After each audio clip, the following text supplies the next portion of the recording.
예배 오신 여러분들을 예수님의 이름으로 환영하고 축복합니다. 네. 잘 지내셨죠? 네. 오늘 더 많으신 분들이 함께 또 예배하니까 너무 좋네요. 우리 함께 기도하고 같이 예배드리도록 하겠습니다. 하나님 은혜 감사합니다. 저희들을 부르신 또 하나님의 은혜를 또 힘입어 이 시간 예배하며 나아갑니다. 성령 아버지 하나님, 이 시간 저희를 주장하여 주시고 하나님 기뻐 받으시는 온전한 예배되게 하여 주옵소서. 주께서 저희들의 마음과 심령 가운데 임재하시어서 우리의 허물이 벗겨지며 우리의 상처가 나음을 입으며 우리의 약한 곳이 치유를 얻으며 우리의 연약한 곳이 새로워지는 은혜를 경험할 수 있는 귀한 예배 될 수 있도록 하나님 은혜를 함께하여 주시옵소서. 사랑하는 우리 교회 가운데 또 가정 가운데 사랑하는 자녀들과 우리들의 인생 가운데 하나님의 도우심이 필요합니다. 주여 간구하오니 하나님의 역사하심을 보여주시고 하나님의 일하심을 경험케 하여 주옵소서. 오늘 그 역사의 현장 가운데 우리가 서 있음을 믿습니다. 일하여 주셔서 우리가 하나님의 자녀임을 확신케 하여 주시고 구원받은 그 은혜들을 누리며 살 수 있도록 아버지 하나님 예배 가운데 저희들의 심령 가운데 함께하여 주옵소서. 감사드리며 예수님의 이름으로 기도드립니다. 아멘. 우리 함께 주 앞에 엎드려라는 찬양을 할 건데요, 영어로 같이 부를 거예요. 익숙치 않으시겠지만 함께 같이 마음을 들여서 함께 고백하셨으면 좋겠습니다.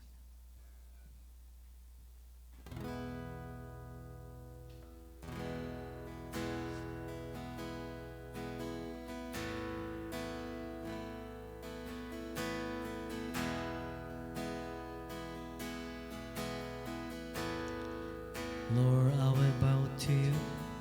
Lord, I will bow to you. To no other God.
못 박힘을 주 십자가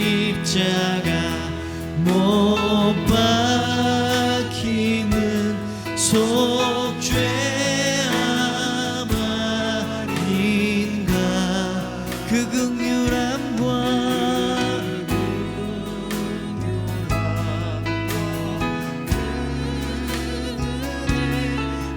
말할 수 없도 아멘. 주님의 십자가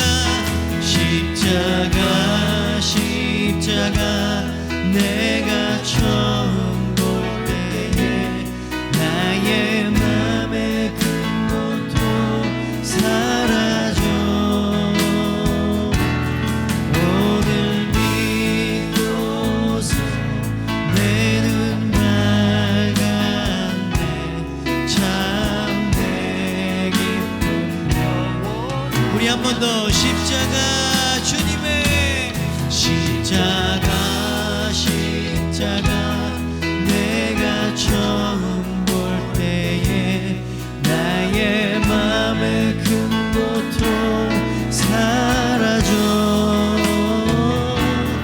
오늘 믿고서 내 눈 밝았네 참내 기쁨 영원 우리 3절 같이 고백하겠습니다. 늘 울어도 그 큰 은혜 다 갚을 수 없네 나 주님께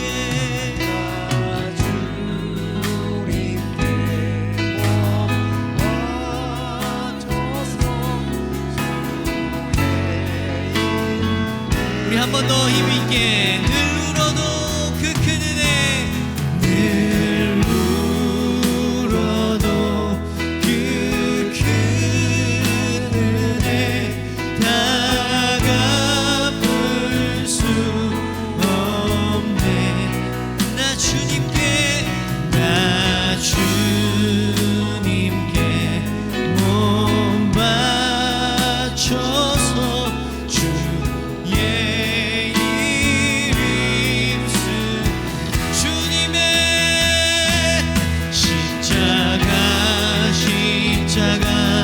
내가 처음 볼 때에 나의 맘의 큰 고통 사라져 오늘 믿고서 내 눈 밝았네 참내 기쁨 영원한 주님의 십자가 내가 처음 볼 때에 나의 맘의 큰 고통 사라져 오늘 믿고서 내 눈 밝았네 참내 기쁨 영원하도다 십자가 내가 처음 볼 때에 나의 맘의 큰 고통 사라져 오늘 믿고서 내 눈 밝았네 참내 기쁨 영원하도다.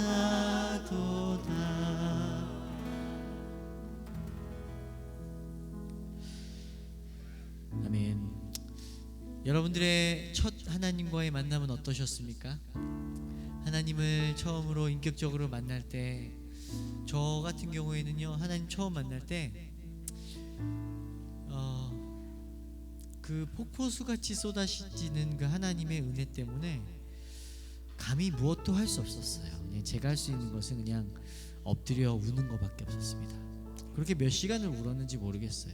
그 발끝부터 머리끝을 넘어서 온몸 가득 채워지는 그 사랑 앞에 너무나 죄인인 저를 발견할 수밖에 없었습니다. 우리를 향하신 하나님의 뜻은, 하나님의 사랑은 언제나 동일하십니다. 그런 하나님의 사랑 앞에 우리도 그 사랑이 영원하길 원하는데 그렇지 않죠.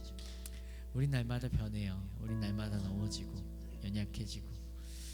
그럼에도 불구하고 이 자리에 나오신 여러분들을 축복합니다. 왜냐하면 예배를 통해 분명히 하나님께서 은혜 주실 것이라고 믿기 때문입니다.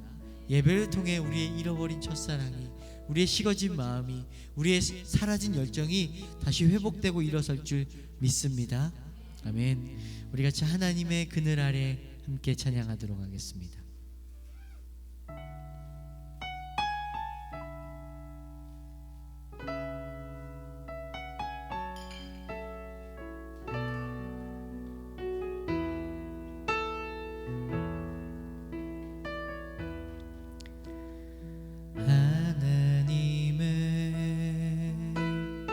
그늘 아래 내 모든 것 다 내려놓고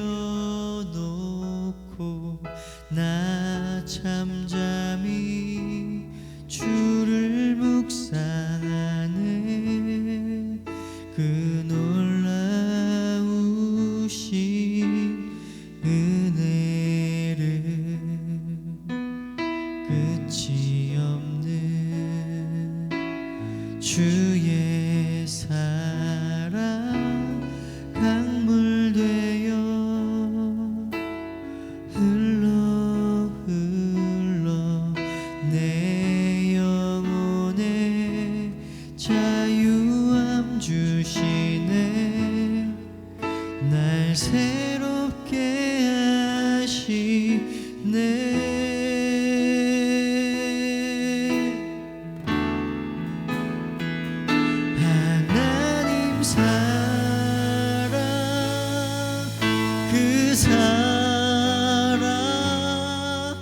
날 자유케 하네. 하나님 사랑 그 사랑 날 회복케 하네. 우리 한 번 더 같이 고백할까요? 하나님의 그늘 아래,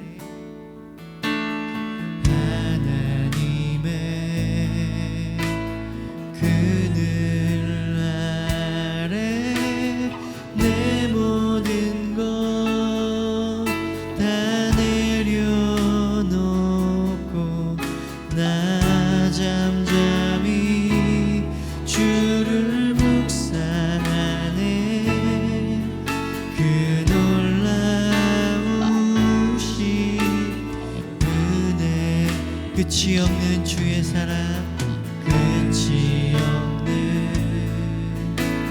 주의 사랑 강물 되어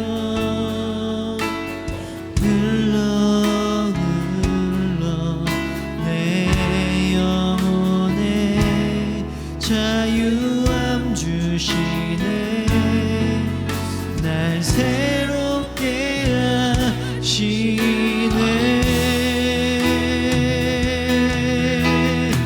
아멘. 하나님 사랑, 하나님 사랑 그 사랑 날 자유케 하네. 하나님 사랑 그 사랑 날 회복해. 하나님 사랑, 하나님 사랑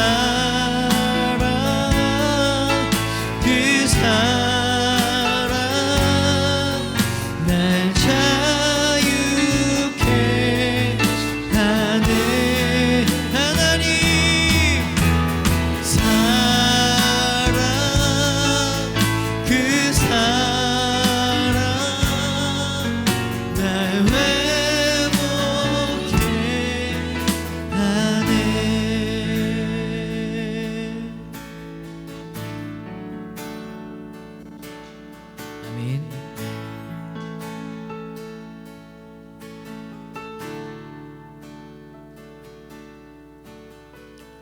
똑바로 보고 싶어요 주님 온전한 눈짓으로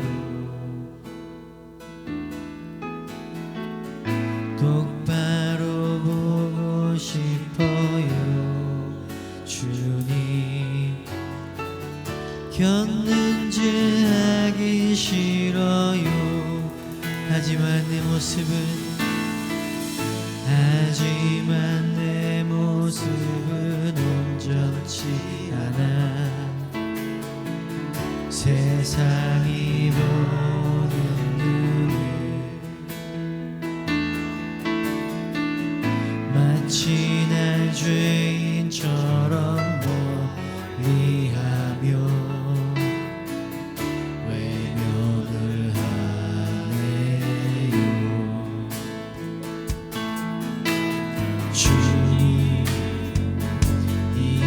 낮은 자를 통하여 어디에 쓰시려고 이렇게 초라한 모습으로 만들어 놓으셨나요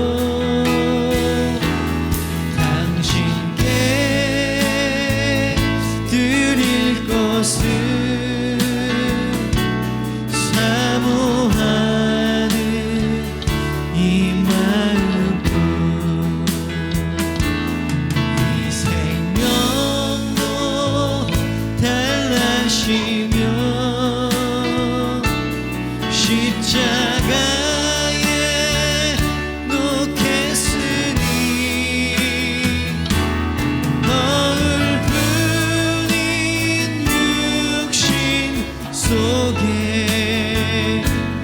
참빛을 심게 하시고 가식뿐인 세상 속에 미랄로 섞게 하소 우리 2절 고백해 보겠습니다 똑바로 걷고 싶어요 똑바로 걷고 싶어요 주님 온전한 몸짓으로 똑바로 걷고 싶어요 똑바로 걷고 싶어요 주님 기우뚱하긴 싫어요 하지만 내 모습은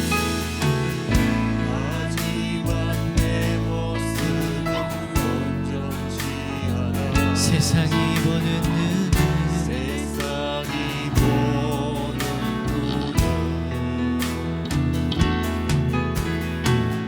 마치 날 죄인처럼 멀리하며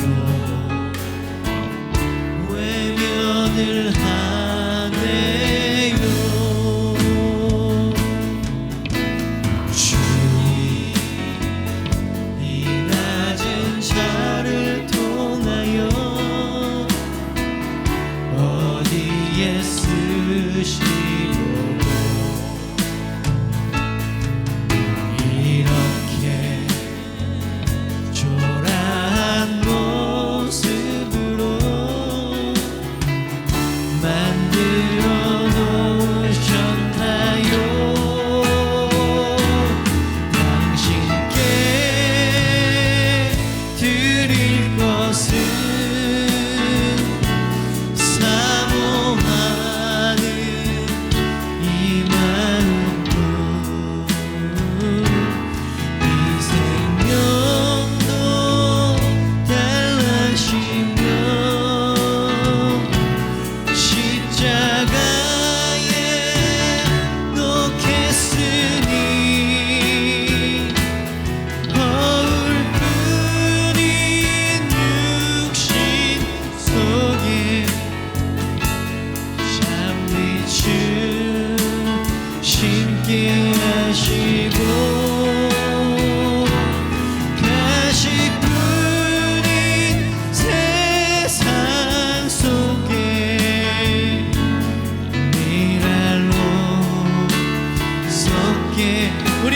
마음으로 고백합시다. 주님이 낮은 자를, 주님이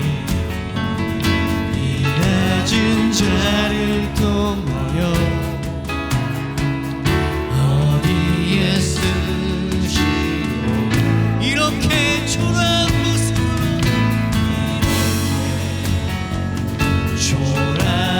모습으로 만들어 놓으셨나요? 당신께 드릴 것은 사모하는 이 마음뿐. 이 생명도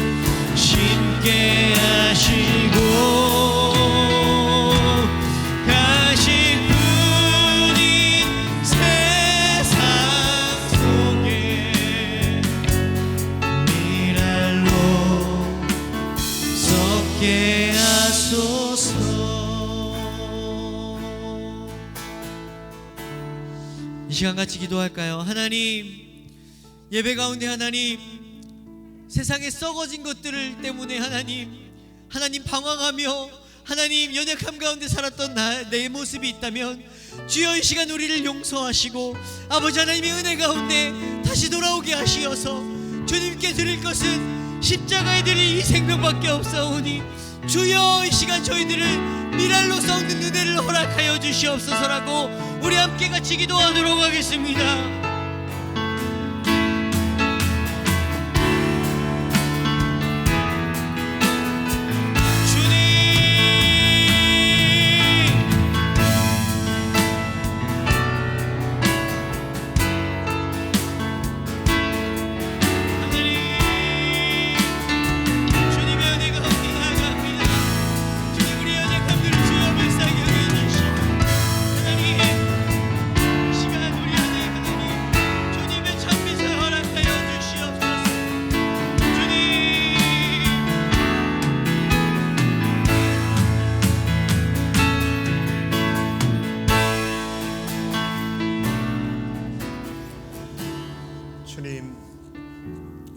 우리가 방금 고백했던 것처럼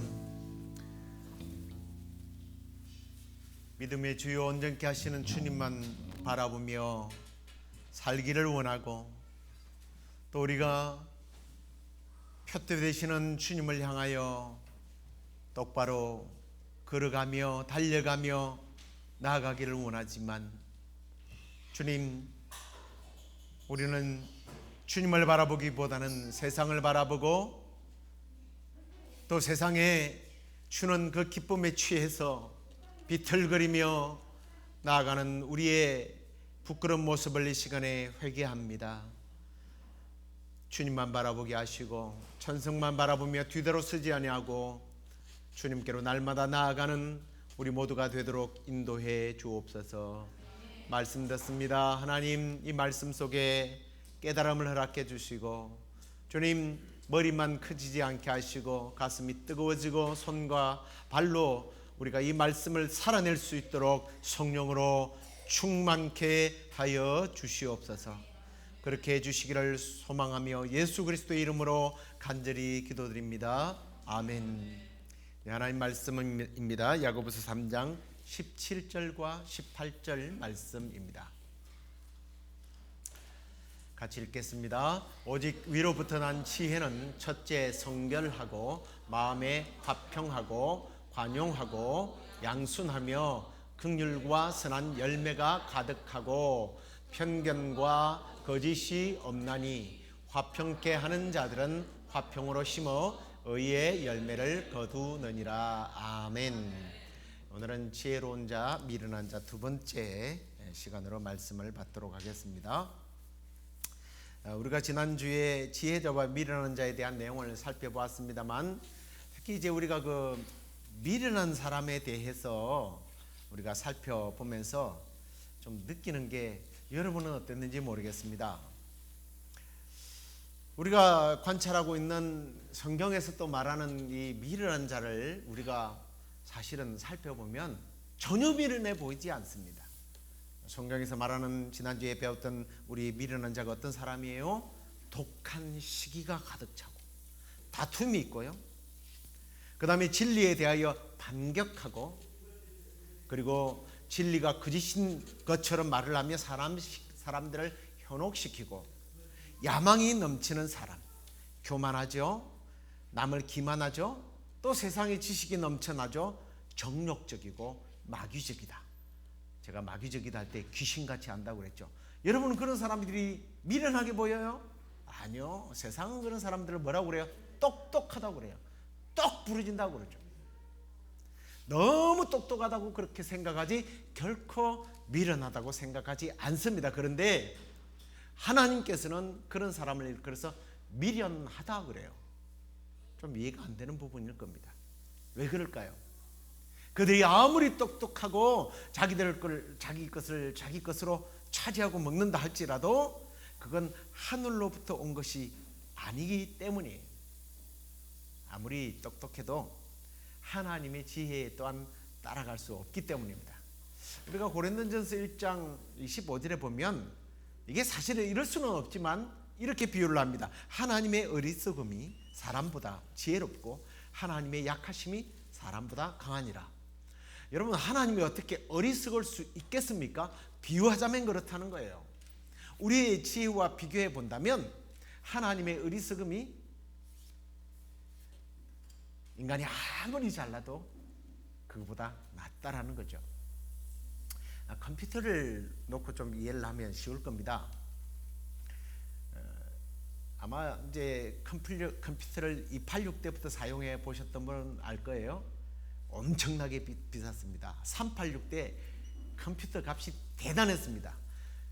그 컴퓨터 값이 아무리 대단하고 또 덩치도 크죠. 그렇게 아무리 크고 좋다 할지라도 지금 요즘 뭐 요만한 이런 컴퓨터에 비하면 세 발의 피죠. 바로 그런 거예요. 뭐 옛날에 이따만한 그 주로 조폭들이 들고 다니는 전화기 아십니까? 무슨 처음에는 저는 메주를 하나 들고 다니는 줄 알았어요. 뭐 시커먼 메주를 들고 다니는 게 저기 뭔가 했더니 보니까 그게 핸드폰이래요. 요즘 폴더폰 딱 접으면 이만한 거하고 비교가 되겠습니까?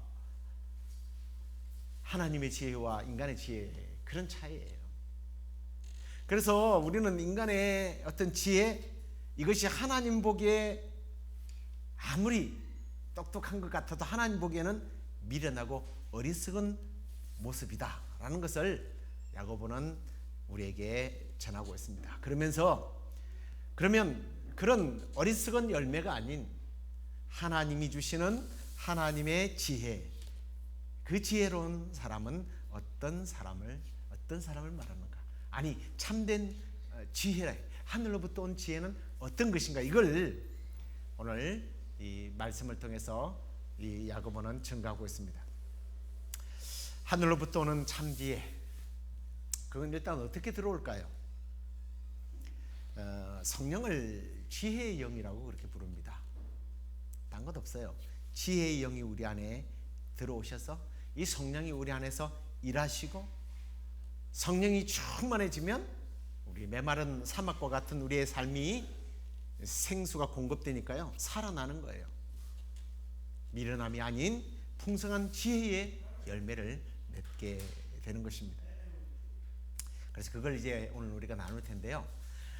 참 지혜란 무엇인가? 이게 얼마나 지혜가 많겠어요. 근데 이제 죄송하지만 여러 지혜를 다 가지고 오는 게 아니라 오늘 야고보가 말씀하고 있는 참 지혜의 특징, 이걸 성령의 어떤 조명을 받아서 말씀하신 것이기 때문에 이것만 우리가 함께 나누도록 하겠습니다. 그리고 우리가 여기서 나누는 이 특징들은요, 사실은 유일한 것이 아니에요. 이걸 하나하나를 따서 이렇게 개성이 워낙 많으니까 이걸 하나로 묶어서 하나로 보는 게 아니라 묶어서 단독적이지 않고 연합이 되고 조화롭게 상호 보완적이다라고 이렇게 생각하면서 말씀을 들으면 됩니다.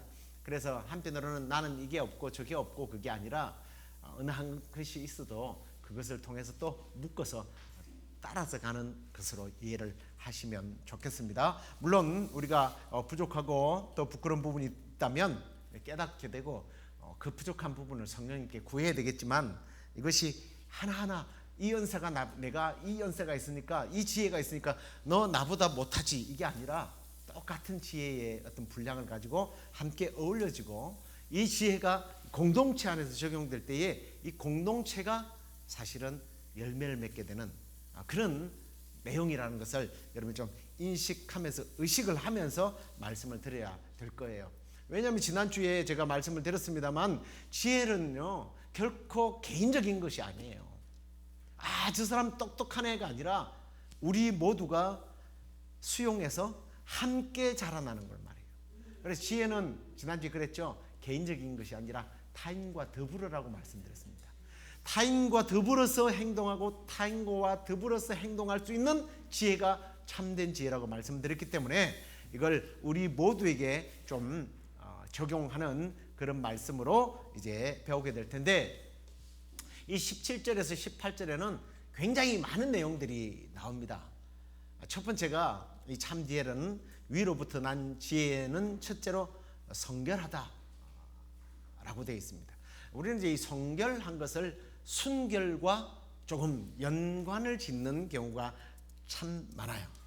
근데 이제 어쨌든 이 성결이라고 하는 게 사실은 첫째는 이렇게 했는데 이게 뭐 첫째, 둘째, 셋째가 아니고 사실은 으뜸이라는 의미예요. 가장 먼저다. 그러니까 우리는 순결함이 가장 먼저다 이렇게 생각하는데, 이 성결은요 어떤 성적인 부분에서 깨끗하다라는 그런 말이 아니에요. 이게 이제 하그네라고 하는 이 헬라어는요 이런 뜻을 갖고 있습니다. 더러운 것이 없다라는 그런 뜻인데, 이 깨끗한 상태는 우리가 눈으로 확인할 수 있는 어떤 도덕적인 청결함, 순결함 이런 걸 말하는 게 아니고 내적으로 깨끗한 것을 말해요. 그러니까 참된 지혜는 이런 의미입니다. 순수한 동기를 가지고 있다라는 의미예요. 순수한 동기를 가지고 있다. 겉으로 보기에는 참 고상할 수도 있습니다. 아름다울 수도 있습니다. 말도 그렇게 고상하고 아름답게 할 수도 있습니다. 일도 그렇게 할 수 있어요. 그러나 속이, 동기가 성결하지 않으면, 더러우면 아무 의미가 없다는 그런 의미예요.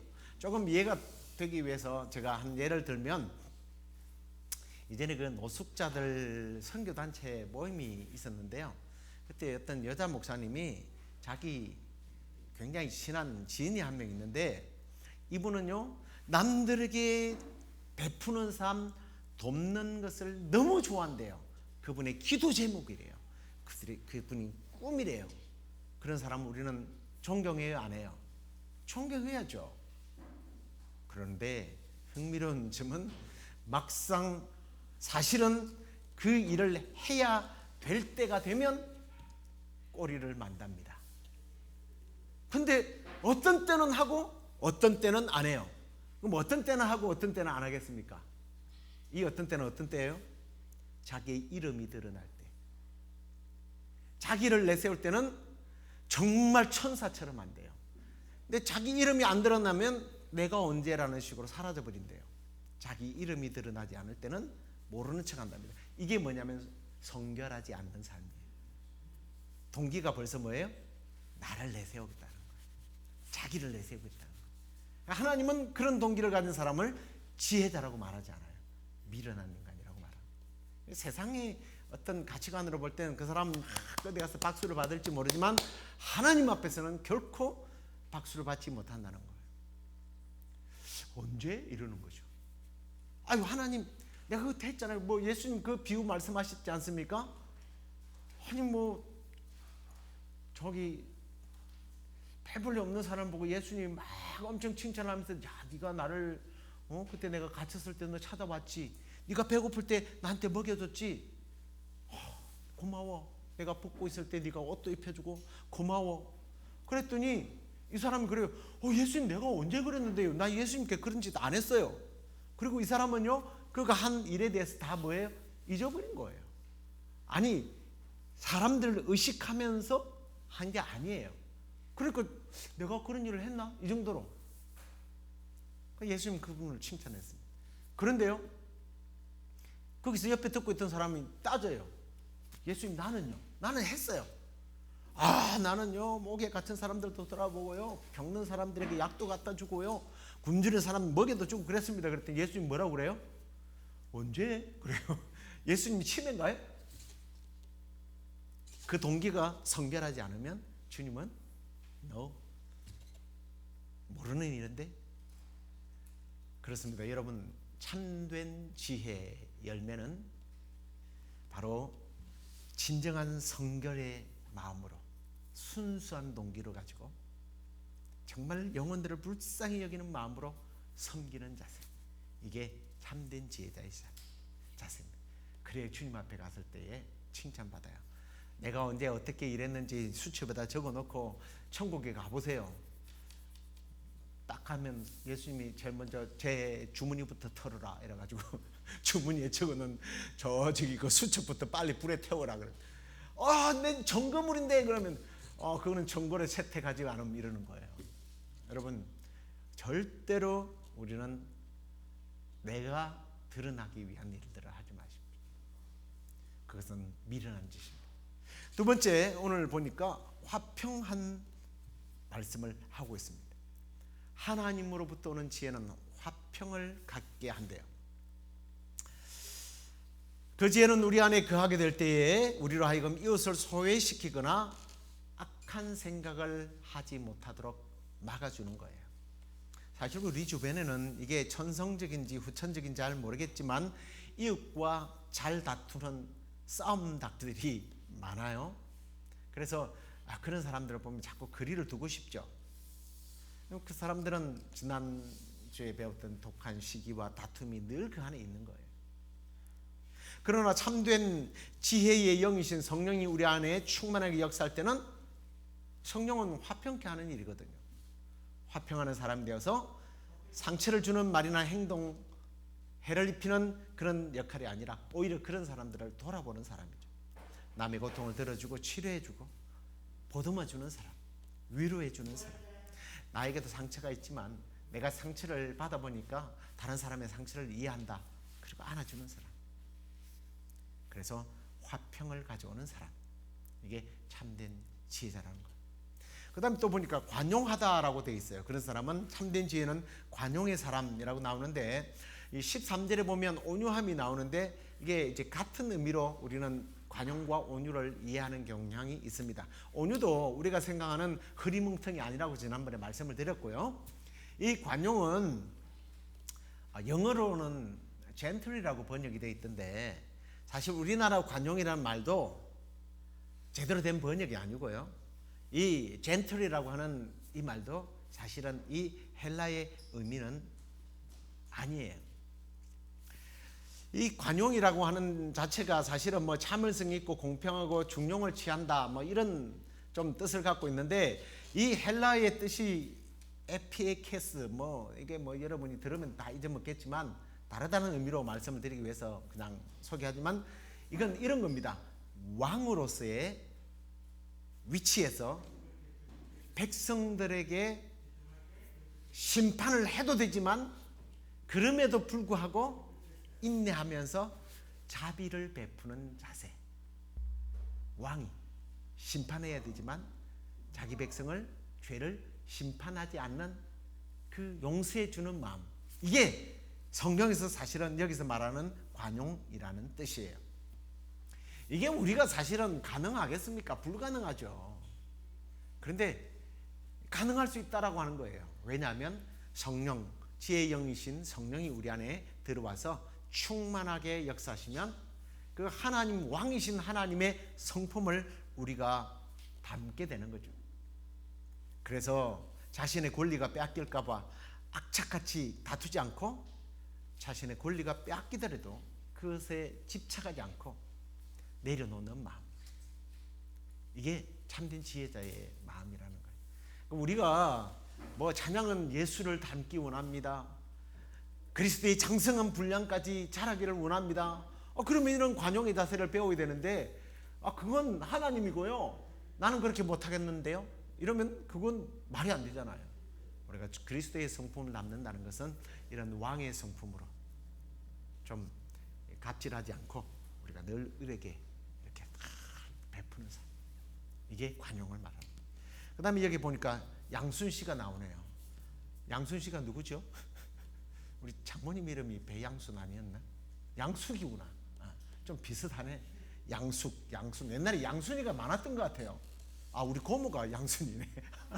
나 어디서 같은 배씨라서 헷갈렸습니다. 배양순. 우리 고모 이름인데. 이제 나이가 드니까 장모님 이름하고 고모 이름도 헷갈리네요. 네. 이 여기에 나는 이 양순이라는 말이 사실은 이제 합성어예요. 합성어. 헬라어는 합성어인데 이런 뜻을 갖고 있습니다. 잘, 좋게라는 유라는 말과 페이도마이라고 하는 순종하다가 합성어예요. 그러니까 잘 순종하다라는 뜻이 여기서 말하는 양순입니다. 우리는 굉장히 부드러움으로 생각하지만 사실은 부드러움으로 끝나는 것이 아니라 부드럽기 때문에 잘 순종한다라는 뜻을 갖고 있습니다. 교만한 자들은 지난주에 우리가 배웠지만 미련한 이 교만한 자들은요 진리에 대해서 어떻게 해요? 대적한다고 그랬잖아요. 이 양수는요 진리 앞에서는요 무조건 순종하는 거예요. 그래서 지혜로운 성품을 가진 사람은 수용성이 많아요. 근데 죄에 대해서 수용성이 많은 게 아니고 하나님의 말씀 앞에 하나님의 말씀이라면 알겠습니다. 내 생각에는 아닌 것 같은데 예수님이 깊은 데로 가서 그물을 던져라. 무슨 깊은 데로 어젯밤에는 깊은데 언제 안 던져봤나? 이게 아니라 깊은 데로 가서 그물을 던져라고 깊은 데 던지고 오른편에 들으라 그러면 오른편 왼편 뭐가 차이가 있겠어요? 나 같으면 왼편은 갈릴리 바다 아닙니까? 이럴 텐데 이 양순의 사람이면 오른편에 던지라면 오른편에 던지고 왼편에 던지라면 왼편에 던지는 거예요. 그게 참된 지혜자의 삶이라고 말씀합니다. 그 다음에는 또 긍휼과 선한 열매가 가득하다 그랬어요. 이건 이제 긍휼 그 다음에 선한 열매를 따로 해석하는 게 아니라 이 상관관계가 있기 때문에 하나로 묶어서 이해하는 게 필요합니다. 이 긍휼이라고 하는 용어는요 사실 어려운 형편에 처한 이웃에 대해서 가지는 하나의 어떤 느낌이잖아요. 우리 감정이에요. 감정. 근데 이게 감정만 갖고 있으면 어떻게 하겠어요? 열매가 행함이 따라가야죠. 그냥 같이 울어주고 불쌍해 하고 나서 간다 그러고 하면 이게 무슨 의미가 있겠어요? 정말 배고파서 우는 사람을 껴안으려고 얼마나 배가 고프겠어요. 먹어야죠. 약만 올리는 거예요. 내가 사다 주든가 내가 먹던 걸 주든가 그래 돈을 주든가 해야지. 그래서 여기서는 긍휼과 선한 열매가 가득하다라는 것을 하나의 카테고리로 묶어서 이해해야 한다라는 거예요. 어려운 형편을 보고 우리가 불쌍한 마음만 가지는 것이 아니라 정서적으로만 돕는 것이 아니라 느끼는 것이 아니라 행함으로 선한 열매를 맺어가는 사람. 이게 성경에서 말하는 지혜로운 자의 삶입니다. 다른 말씀에 보면 말과 혀로만 형제들아 사랑하지 말고 행함과 진실함으로 하라. 이게 선한 긍휼과 선한 열매를 맺는 삶이라고 말하죠. 그 다음에 또 보니까 편견이라는 말이 있습니다. 편견이 없다라고 말해요. 마음이나 생각이 공정하지 못한 한쪽으로 치우치는 그걸 편견이라고 우리가 부르죠. 그런데 여기 보니까 편견이 없다라고 말합니다. 근데 이제 우리가 편견이 없다라고 하는 말을 다르게 이해해 보면 원칙주의자라는 뜻이에요. 원칙주의자는 사실은 부드러워요, 딱딱해요. 굉장히 딱딱하죠. 말이 안 통해요, 이 사람은. 그런데 이 참지혜를 가진 사람이 그냥 이렇게 편견이 없다라는 원칙주의자다라는 이런 말이 아니라 환경에 설득을 당하거나 상황에 동화되어서 하나님의 말씀대로 살지 않으려고 하는 행태를 말하는 거예요.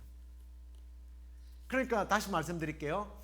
여기서 편견이 없다라고 하는 것은 그 마귀가 사탄이 하와를 꼬시잖아요. 꼬실 때에 어떻게 해요? 죽을까 하노라. 이건 뭐예요? 벌써 치우친 거예요. 편견의 삶을 살고 있는 거예요. 편견이 없다라고 하는, 성경에서 말하는 편견이 없다라고 하는 말은 보암직하고 먹은직스럽죠. 그렇지만 너 뱀탕 되고 싶냐? 사라져 줄래? 하나님은 정령 죽는다고 그랬는데 네가 나를 죽이려고 그래? 이게 성경에서 말하고 있는 편견이 없는 삶을 말해요. 세상은 우리를 끊임없이 설득합니다. 상황은 우리를 설득해요. 환경이 우리를 설득합니다. 하나님의 말씀대로 살면 손해본다고. 하나님의 뜻대로 하면 망한다고. 그런데 이 편견이 없는 삶을 사는 사람은 하나님의 뜻에 어긋나지 않는, 그리고 하나님의 뜻에 어긋나지 않기 위해서 활동하는 여러 모습을 말씀해 주고 있어요. 사실 우리는 뭐 그런 실수를 범하기가 쉬워요. 관용과 양순, 긍휼과 선한 열매를 위해서라면, 그걸 위해서라면, 새로운 라면인지 모르겠습니다만 공동체가 손해를 봐도, 아니 반대죠. 공동체의 유익을 위해서, 그렇죠, 관용하고 양순하고 긍휼하고 선한 열매를 맺기 위해서라면 그래도 하나님의 말씀에 좀 안 맞지만 하는 것도 뭐 그렇게 나쁘지는 않을 거야 라는 거죠. 사실 그런 뭐 좀 너무 직설적인 것 같아서 그런 뭐 예는 들지 않겠습니다. 그런 경우가 참 많아요. 뭐 쉽게 그런 거죠. 뭐 주의를 어겨가면서 뭔가 해야 되는 그런 문제들, 신앙과 위배되지만 상대를 설득하기 위해서 같이 뭐 어울려주는, 죄를 짓는 뭐 이 정도는 얼마나 관용 있어 보여요. 얼마나 부드러워 보여요. 착해 보여요. 그런데 이 편견하지 않는 사람은 참된 지혜를 가지고 그 순간에도 이게 막 그 사람을 배격하지 않으면서도 얼마든지 우리는 하나님의 말씀 안에서 그거를 거절할 수도 있고, 또 거절을 해도 기분 나쁘지 않도록 사랑의 마음으로 할 수 있다는 거예요. 말씀의 잣대를 두고 행하라, 그겁니다. 그 다음에 거짓이 없다고 그래요. 이게 이제 거짓이 없다라고 하는 말은 이제 위선자에 대한 이야기인데, 이 위선자 히포크리트라고 하는 이 말은 이제 원래 그리스 연극에서 나온 이야기예요. 그러니까 양면 얼굴이라는 뜻입니다. 그러니까 이쪽으로는 웃고 있어요. 그 웃고 있는 애들은 막 사람들에게 막 웃기는 이야기를 합니다. 근데 이쪽에는 울고 있는 모습이 있어요. 그럴 때는 막 사람들을 슬프게 하는 이야기를 하는 거예요. 이게 속인다는 뜻이에요. 위선적이다. 거기서 나온 이야기입니다. 이 지혜가 가면처럼 모습이 바뀌어지는 것이 아니라, 지혜가 가면 쓴 것처럼 여기 이랬다가 저기 이랬다가 막 이랬다 저랬다 하는 것이 지혜로운 것이 아니라는 거예요. 하나님의 지혜는 그렇게 속이지 않는다는 뜻입니다. 나의 이익을 위해서 거짓을 진실인 것처럼 하지 않는다는 겁니다. 자, 그러면 이런 삶을 사는 참된 지혜자들에게 어떤 유익이 있을까? 17절에 나오는 성결과 화평과 관용과 양순과 긍휼과 선한 열매, 그리고 편견과 거짓이 없는, 다시 말해서 정직한 열매를 맺게 되는 것을 이야기하면서 18절은 이렇게 말합니다. 화평케 하는 자들은 화평으로 심어 의의 열매를 거두게 될 것이다. 화평케 하는 자는 화평으로 심어서 의의 열매를 거둔다. 이게 사실 화평이라는 말은 이 수직적인 관계가 아니라 사실은 우리의 수평적인 조화를 이야기하는 거거든요. 관계 형성, 좋은 관계 형성을 맺는다라고 말하는데, 우리는 이런 말씀이 나오면 너무 이제 신앙적인 어떤 척도에서만 자꾸 이해를 하려고 해요. 영적으로 이해한다는 거죠. 하나님과 화평케 하는 사람은 하나님과 바른 관계를 맺으면 어떻게 될 것이다 로 먼저 생각해요. 그런데 이제 성경은 지금은 그렇게 말하는 것이 아니라, 그건 사실이지만, 왜냐하면 하늘로부터 이 지혜가 오니까. 그런데 하나님과는 이미 직선적인 관계에서는 해결됐으니까 이제는 우리는 사람들과의 관계 속에서 화평을 이루는 사람이 되어야 된다는 거예요. 그게 지혜로운 삶을 살아간다라는 의미입니다. 평화적인 관계를 유지하는 사람, 다시 말하면 평화를 깨는 사람은 지혜가 없다는 얘기입니다. 참된 지혜자는 평화를 유지해가는 사람이라는 뜻이죠. 이제 말씀을 맺겠습니다. 저와 여러분 모두가 지혜의 영이신 성령의 충만함을 받아서 성령께서 우리 안에서 강력하게 역사하심으로 인해서 우리의 인간적인 미련한 성품들이 좀 사라졌으면 좋겠습니다. 시기와 다툼과 교만과 기만과 세상적이며 정욕적이고 마귀적인 것들이 사라지고 하늘로부터 오는 참된 지혜, 다시 말해서 성결함과 화평과 관용과 양순과 긍휼함과 편견과 거짓이 없는 참된 지혜자의 삶을 살면서 하나님의 사랑을 받는 자가 또 세상 안에서 평화를 유지하면서 살아가고 의의 열매를 풍성하게 맺어서 우리 주님 앞에 서는 날 우리의 맺은 그런 열매들로 인하여 우리 하나님 앞에 칭찬받는 참된 지혜자, 그 지혜자의 삶을 살아가는 저와 여러분 되기를 주의 이름으로 축원합니다. 우리 함께 지난주에도 우리가 함께 불렀는데요, 주님의 기쁨 되기를 원합니다. 함께 찬양하도록 하겠습니다.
주님의 기쁨이 되는 것.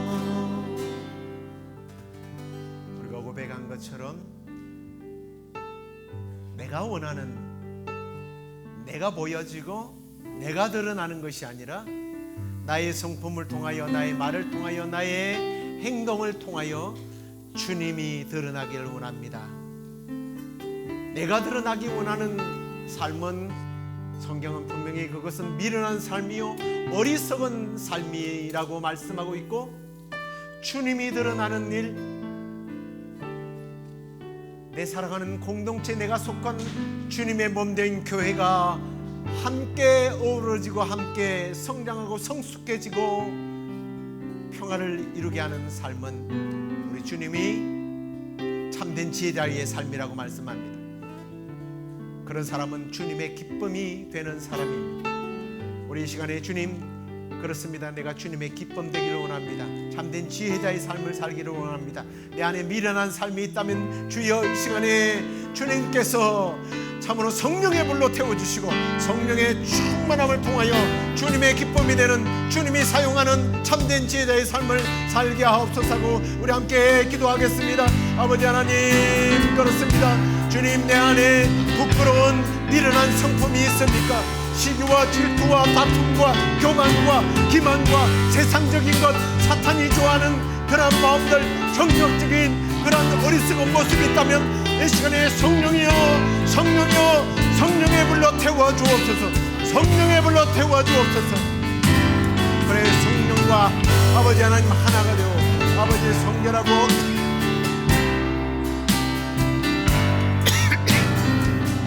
아버지 하나님 성결하고 화평을 이루며 관용과 양순과 긍휼함과 평등과 거짓이 없는 참된 제자의 삶을 우리가 살아가게 하여 주시고, 우리로 말미암아 아버지 하나님 하나님과 이미 이루어진 이 평화의 관계를 아버지 우리의 사랑하는 성도들과 내 이웃과 함께 나누며 평화를 이루어가며 의의 열매를 풍성하게 맺어가는 우리가 될 수 있도록 하나님 함께하여 주시옵소서.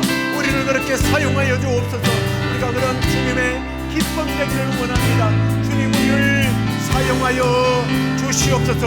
우리 교회를 사용하여 주옵소서. 우리 자녀들이 그렇게 쓰임받게 하여 주시옵소서. 아버지 하나님, 그렇게 쓰임받게 하여 주실 줄로 믿습니다. 아버지 하나님,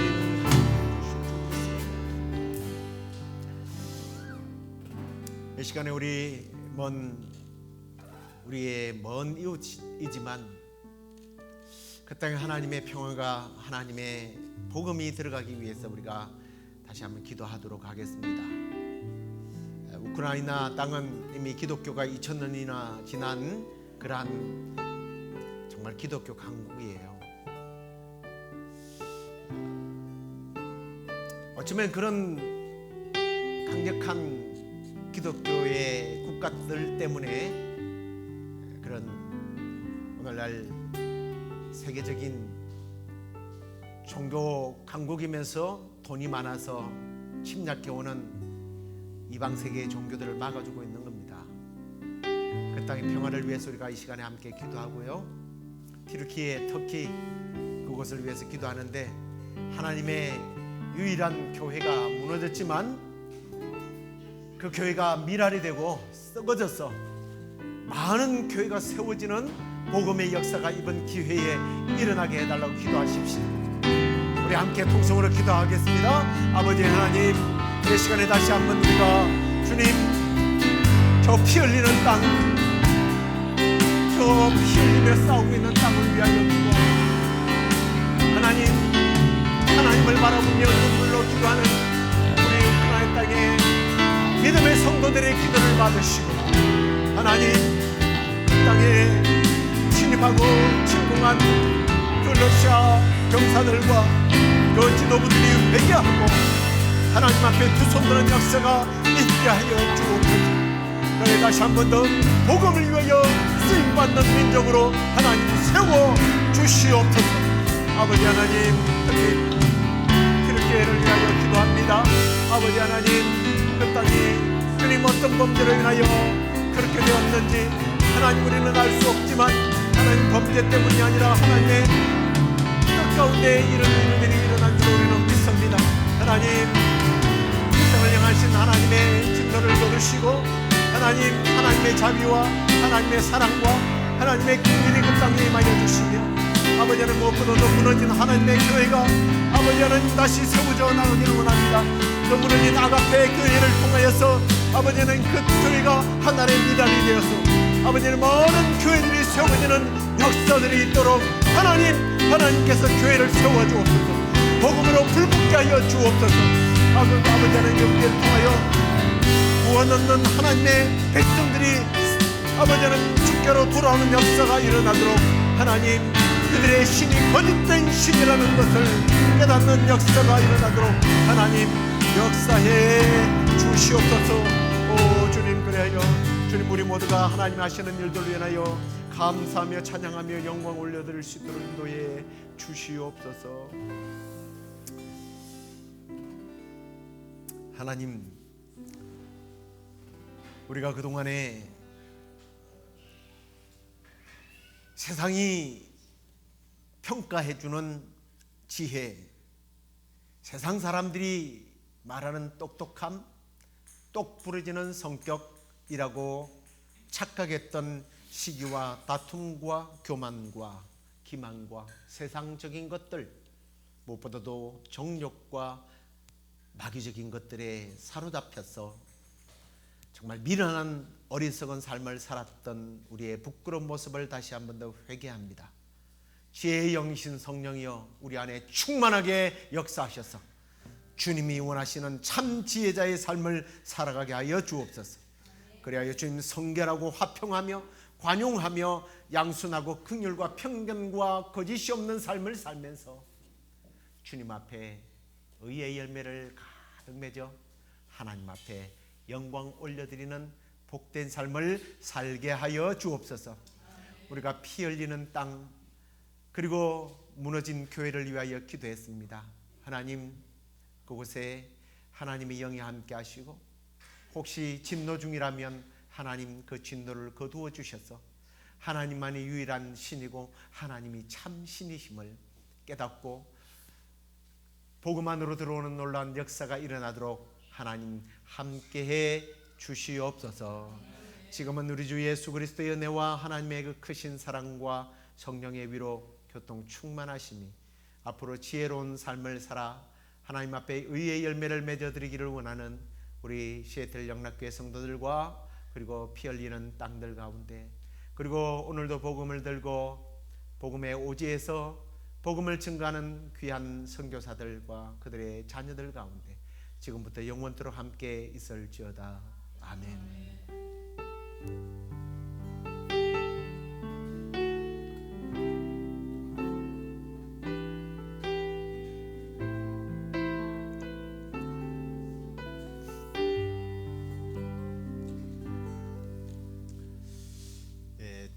잘 아시겠지만 영상을 보는 분들에게 광고를 드립니다.